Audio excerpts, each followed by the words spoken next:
tad lūk šīs personas turpmāk tiks vispār izslēgtas no tirgus. Kāpēc? Tāpēc, ka potenciāli tas var radīt apdraudējumu valstī.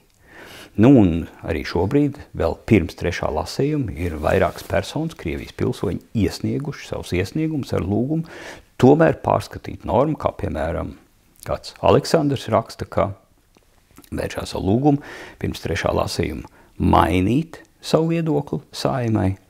Viņš raksta, ka viņš ir Latvijas rezidents repatriācijas programmas ietvaros. Un kopā ar savu sievu viņš ir izgājis valsts drošības dienesta pārbaudi un pirms 2 gadiem iegūs repatriānta statusu. Pašlaik, raksta Aleksandrs, mēs apsveram iespēju iegādāties nekustamo īpašumu Latvijā. Tad, lūk, pieņemot šādu likumu tādā, kā tas ir paredzēts šobrīd, arī šādām personām tiktu liektas iespējas iegūt nekustamo īpašumu.